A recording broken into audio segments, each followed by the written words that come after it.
Welcome to the Right Hand Roadmap, the podcast for seconds in command of founder-led companies. I'm your host, Megan Long, owner of Second First. In each episode, we show you the path to success on your journey as the number 2 leader in entrepreneurial companies.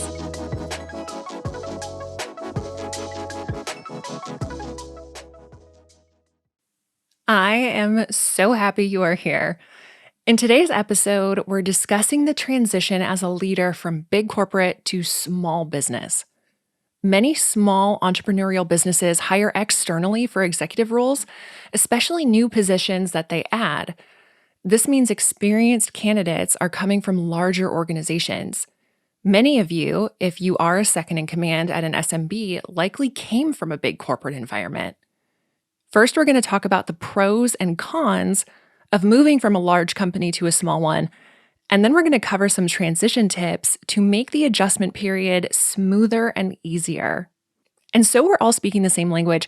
When I say entrepreneurial, I don't mean startup. I mean small to medium-sized businesses that are founder-led and culturally innovative. So a company can have 200 employees and be a couple decades old and still be an entrepreneurial company. I'm likely a little biased because I have such a love for entrepreneurial businesses, but there are several benefits to working for these types of companies, especially being in a leadership position. First, let's talk about compensation and benefits. In large organizations, there are usually good benefits, and pay is initially pretty well benchmarked to industry standard. The issue is that the longer you're in a big corporation, compensation becomes less tied to your individual contribution and ability and more affected by tenure and, frankly, politics. At a small business, there's more flexibility on what your total comp package might look like. Of course, I would never recommend anyone making a career change without receiving a pay increase, but at these companies, you can negotiate for the things that are most important to you, such as more PTO, bonuses, or you can even request a pay increase after a 6-month performance review. There are lots of creative solutions to your compensation package. It also is much more common for your pay to be directly tied to your contributions to the company. So this would mean incentive plans, profit sharing, stock options or equity, the things you just won't usually see in big corporate. Next is career growth and professional development opportunities. While there might not be a clear, quote, ladder to climb in small business the way there is in big corporate, you have a lot of influence on your career path. Most entrepreneurs are pretty open to ideas if it's what's best for the business and the team. So if there are special projects you want to take on or a specific direction you want to take your role, you have a lot more freedom to carve your own path or pursue professional interests.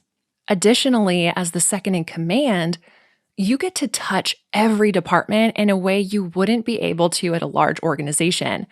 So you might oversee both technology and marketing, run service meetings and sales meetings.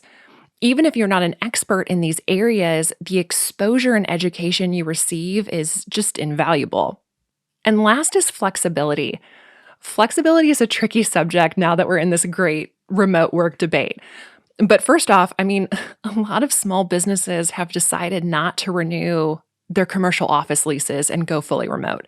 So at a small business, it's probably the only opportunity you'll have to plug in as a high-level executive and still have the opportunity to work fully remotely. Aside from working remote, though, when I say flexibility, I mean just in your role, period. We'll cover the potential negative side of this later, but you truly will be able to create what your days and weeks look like. At that second in command level in a small business, no one is giving you the playbook on what to do. You'll be able to truly develop your own leadership style and use your own decision making. So I think the old assumptions of stability and consistency in large organizations has crumbled over the last handful of years. We've seen that's clearly not true in today's economy. And while there are benefits to being a leader at a small business, transitioning from a large corporation is an adjustment, to say the least. Not only are there just differences to be aware of, A lot of the habits that were rewarded in big corporate can actually hurt you at these entrepreneurial companies. So, an example is self reliance. In large organizations, you're encouraged to go through proper channels, bring issues to the right team, and you might even be discouraged from solving some problems yourself.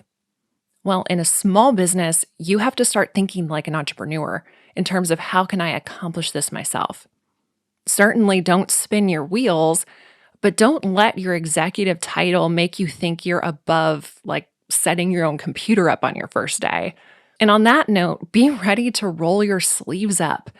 I think with promotions, there's a certain level of prestige in large companies that you stop being a doer.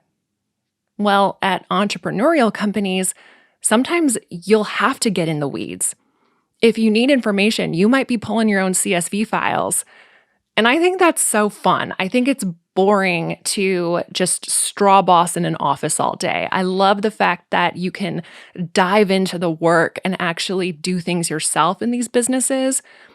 Be ready to take on work that you probably would have delegated at your larger company. And I mentioned this earlier, but there's no guidebook or manual to your position. You will come in with a job description, but after onboarding, it's choose your own adventure. Often these small businesses hire experienced leaders to be the ones to carve the path for their role in the company. They're hired as the experts, so they have to be self-starters that are comfortable setting their own strategic goals and day-to-day schedules. Another tip for transitioning from large to small business is build for tomorrow, not for scale. There's usually a luxury of time and financial buffer in big corporate where you have the ability to use strategic planning time to prepare for all these future hypotheticals. Anything you build or any big project is executed with the next 20 years in mind. Well, in small businesses, you're building for maybe the next 12 months. Change happens very quickly, so there's no way to implement anything today and expect it to still be in place that far in the future.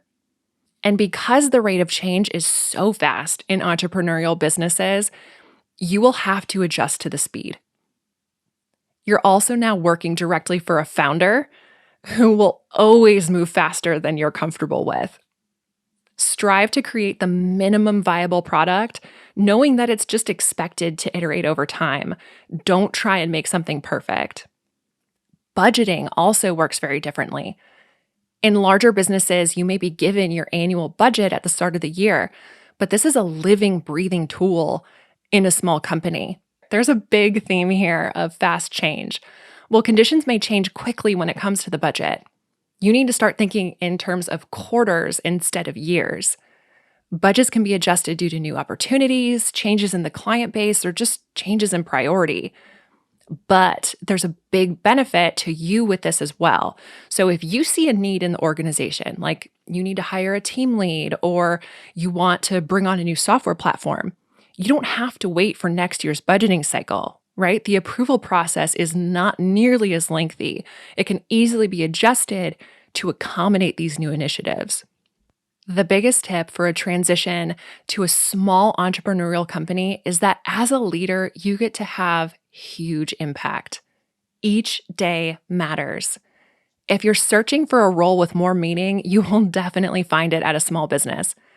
While extremely fulfilling, it also means you have to bring it every day. You're making a difference every day. The sensitivity of moving the needle is much higher. The best way to adapt is to trust your own judgment and decision-making. You won't be right 100% of the time, and that is okay. But learning to evaluate situations quickly to execute and steer your team is key. To find show notes and links to anything mentioned in this episode, visit secondfirst.com/6. Be sure to subscribe to catch future episodes and leave us a review on whatever platform you're listening on. Remember, you don't have to navigate being a second in command alone when you have the right hand roadmap.